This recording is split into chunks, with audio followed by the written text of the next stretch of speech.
My brother was sitting in my kitchen wearing my university hoodie when I walked through the door. Not a guest kitchen. My kitchen. The one I spent 4 months renovating with reclaimed oak cabinets and a Bertazzoni range I saved for over 2 years.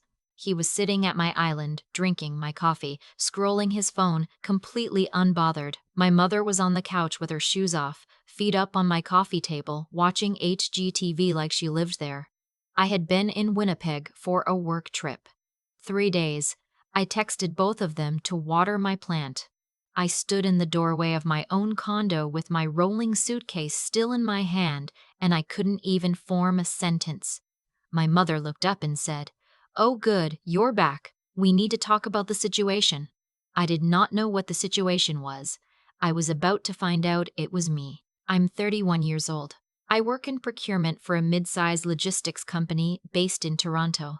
I am not rich by any dramatic definition, but I am stable. I bought my condo in Hamilton 3 years ago when the market briefly dipped. A 2-bedroom, 1,100 square feet, 4th floor, a view of the escarpment if you lean slightly out the window and look left.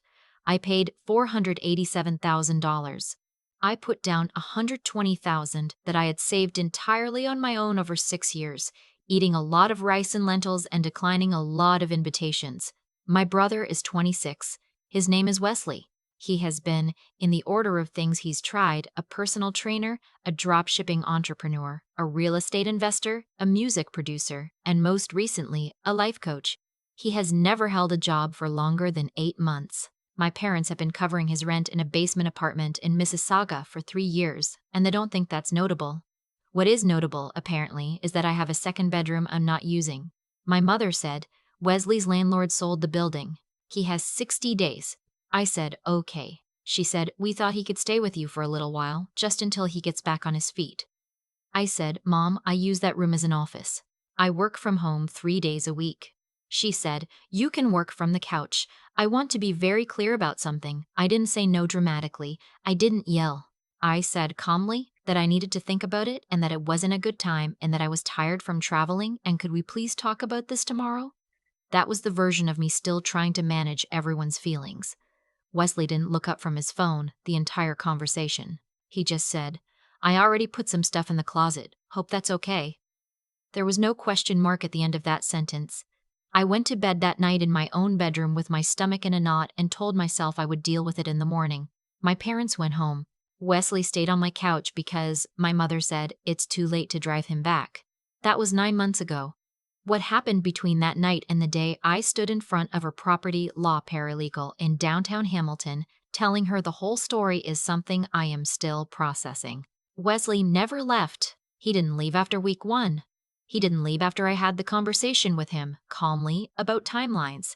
He didn't leave after I had the conversation with my parents, also calmly, about the fact that this was not something I had agreed to. Every time I brought it up, something new had happened. He had a prospect for a client. He was close to signing a lease on a new place. The market was brutal. My mother would say things like, "You're going to kick your own brother out," in a tone that made me feel like I had committed a crime. I watched my office turn into a bedroom, not gradually. It happened in a weekend while I was at a friend's cottage. I came back and the desk I'd had since grad school was in the hallway outside my unit, and my spare room had a new mattress in it, a gaming chair, 2 monitors, and blackout curtains. Wesley had bought himself a setup. In my room. Using what money, I did not ask, and he did not explain. My mother called it getting settled. She said it like that was a reasonable thing. Here is something I want to say plainly. I do not think my parents are evil people.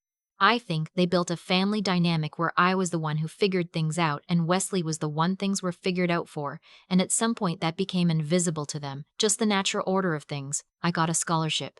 Wesley didn't apply. I worked through university. Wesley borrowed money. I bought a condo. Wesley needed somewhere to stay. In their minds, these things weren't connected. They were just separate facts. I had always been fine. Therefore, I would continue to be fine. I was a resource, not a person.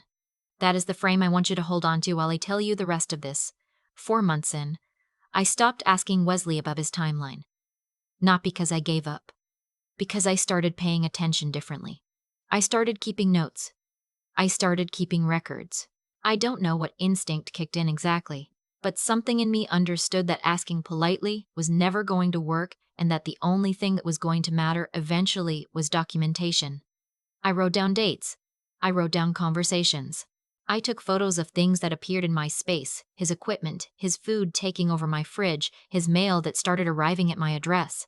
I screenshotted text exchanges where my mother asked me to be patient and where my father said family supports each other in response to me saying I needed my space back. I was not planning anything yet. I was just collecting. I think part of me already knew I would need it.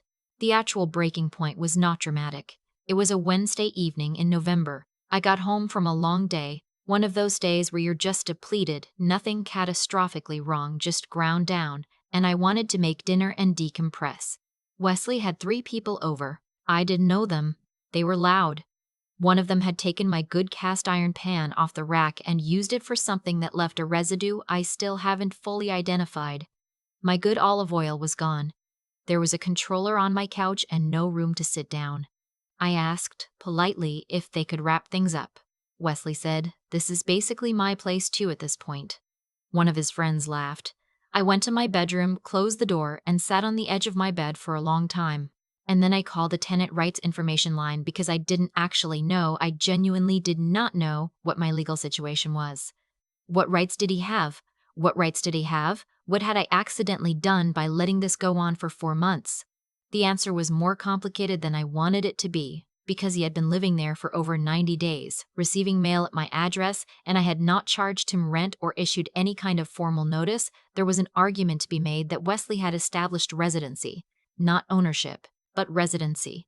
Under Ontario's Residential Tenancies Act, even informal occupants can acquire certain protections once a pattern of residence is established. He hadn't paid rent, which actually worked somewhat in my favor, but the absence of any formal lease or notice also meant there was ambiguity I would have to navigate carefully.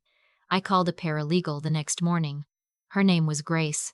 She had a small office near Lock Street and a manner that was dry and competent in a way I found immediately reassuring. She said to me, "You didn't do anything wrong. You were generous and it was taken advantage of. But we do need to be strategic about how we do this." Strategic. Okay, I could do strategic. Here's what Grace explained. Because there was no lease, I could not simply change the locks. That would potentially expose me to a harassment complaint.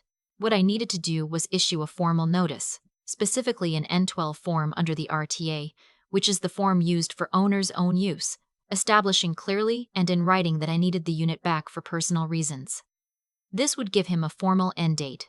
If he refused to leave by that date, we would go to the landlord and tenant board.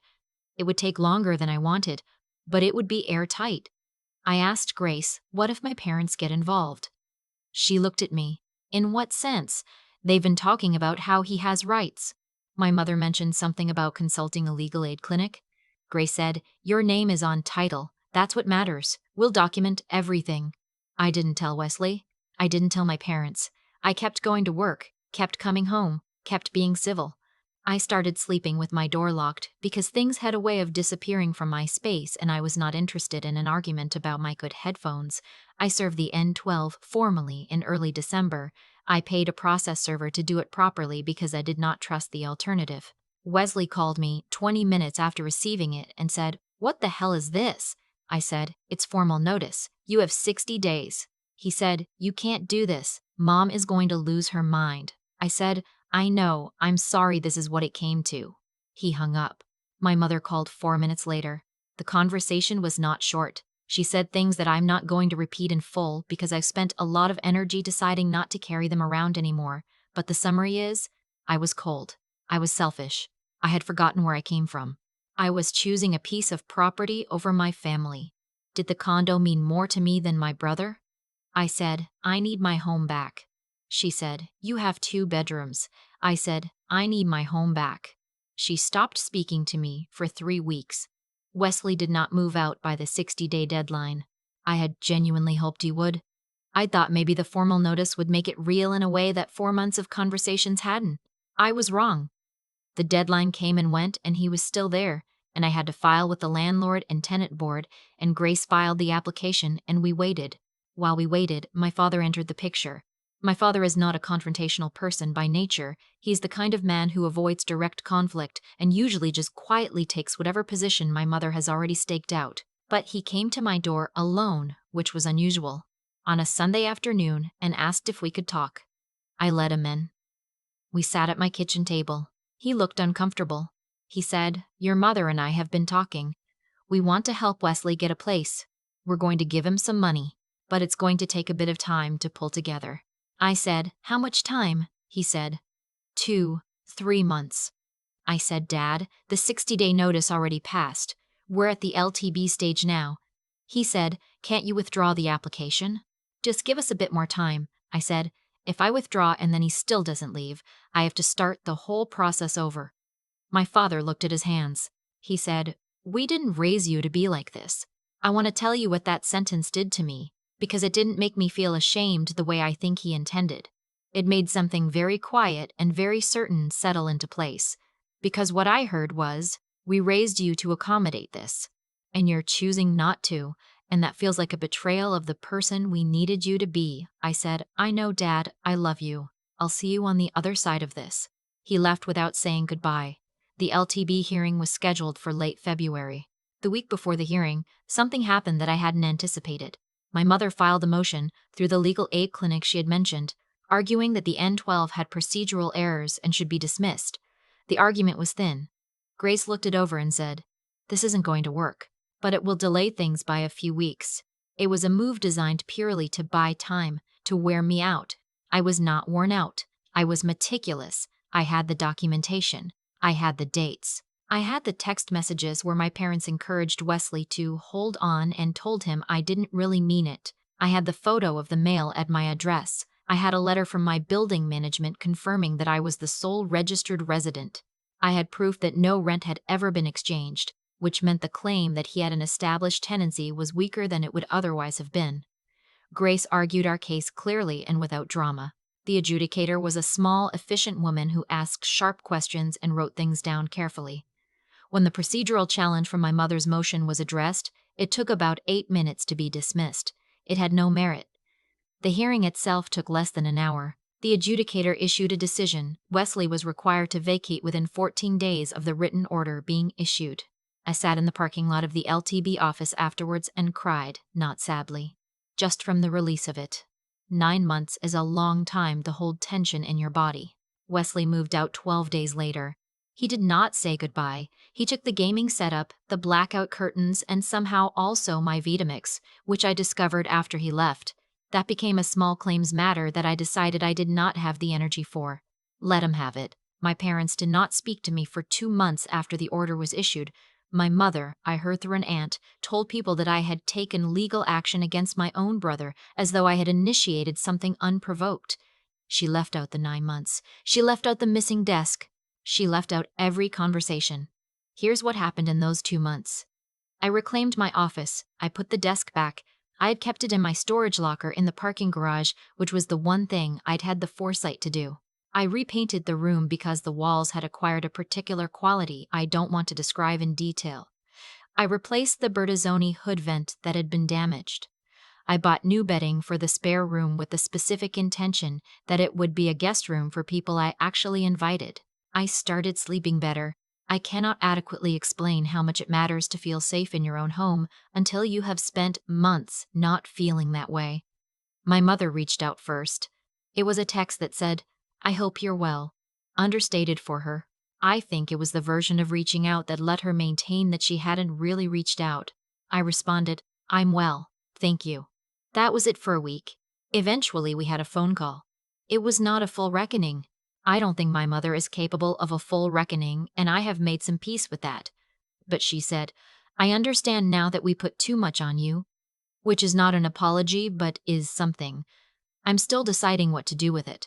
My father and I had dinner 2 weeks after that. He paid. He talked about the Leafs. I talked about the Leafs. We did not talk about what he said at my kitchen table in January. I think we both understood that was a conversation for another day, possibly never. That's a negotiation I'm still in the middle of. Wesley and I have not spoken. I don't know where he's living. I heard he's back in Mississauga in a different basement. I don't think about him very much. What I think about him very much, what I think about when I think about any of this is the paralegal and that word she used, strategic. I had spent so many years believing that the right approach to my family was patience. Keep the peace. Be the reasonable one. And I had confused keeping the peace with letting things happen to me. Those are not the same thing. The N12 form, by the way, is not a weapon. It's a form. It's a document designed for exactly this kind of situation. The system, in this case, worked the way it's supposed to. I am aware that this is not everyone's experience, that the LTB has long wait times and that many people in worse positions than mine have been ground down by the process. I got lucky in some respects. I had grace. I had documentation because something told me to start documenting. If you are sitting somewhere right now in a situation where someone is in your space and you don't know how to make it stop, write everything down. Write down every date. Write down every conversation. Take screenshots. Check your provincial tenancy laws because they are specific and the specifics matter. Get a paralegal consultation before you do anything because a lot of what I initially thought was a straightforward situation had layers I didn't see. And don't do what I did for the first 4 months. Don't confuse loving your family with absorbing whatever your family decides to do. Those are not the same thing either. My condo is mine. I have a plant on the windowsill that I've managed not to kill for 8 months. There's a glass of wine on my kitchen counter, and nobody is sitting in my kitchen who I didn't invite. The oak cabinets look exactly like I imagined when I was looking at samples in a showroom 3 years ago, nervous about whether I was making the right decision. I was. It turns out I usually am. I just spent a long time letting other people convince me otherwise. That part is over now. There's something I've been thinking about since all of this ended. Not about Wesley, not really. More about the version of me who stood in that doorway with my suitcase still in my hand and said nothing. I've been asking myself why it took 9 months. Why I kept having the calm conversation, the patient conversation, the let's talk about a timeline conversation, when none of those conversations were ever going to produce a different result. And the honest answer is that I had been trained over a very long time to believe that being reasonable was the same as being good.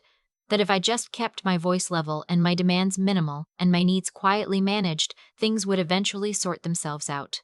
That patience was a virtue and that pushing back was aggression. What I understand now is that patience is only a virtue when the other person is also operating in good faith. When they're not. When Wesley said, "This is basically my place too," with that particular flatness, like it was just a fact, he was stating, patience isn't a virtue anymore. It's just a delay. It's just giving someone more time to get more comfortable in a situation they were never entitled to. The thing about what my father said at my kitchen table, "We didn't raise you to be like this," is that I think he was right in a way he didn't intend. They didn't raise me to be like this. They raised me to absorb. They raised me to be the one who figured things out so that everyone else didn't have to. And for a long time I did that, and I told myself it was love, and sometimes it was. But at some point, love that only flows one direction stops being love and starts being something else, and you have to be honest enough with yourself to name it. I named it by keeping a notes file on my phone. I named it by keeping a notes file on my phone. I named it by paying a process server $45 to deliver a document correctly because I wasn't going to give anyone a procedural out. That's not coldness, that's clarity. There's a difference, and it took me too long to learn it. What I want to say, if any of this sounds familiar to you, is this: the moment you start documenting is not the moment you gave up on your family. It's the moment you started taking yourself seriously. Those are not in conflict. You can love people and still protect what you built. You can wish things had gone differently and still enforce a boundary. Grace told me I hadn't done anything wrong and I didn't fully believe her at first, but I believe her now. Wesley made choices. My parents made choices. To encourage him, to pressure me, to file a motion designed to wear me down. And I made choices too. I chose to go to the LTB instead of giving another 60 days that would have become 90. I chose to document instead of hoping. Those choices had consequences, and the consequences were just. Not in a dramatic way. Just in the ordinary way that things tend to work out when you stop waiting for someone else to fix what only you can fix. My condo is quiet now. The oak cabinets still look exactly right. That matters more than it should, and also exactly as much as it should.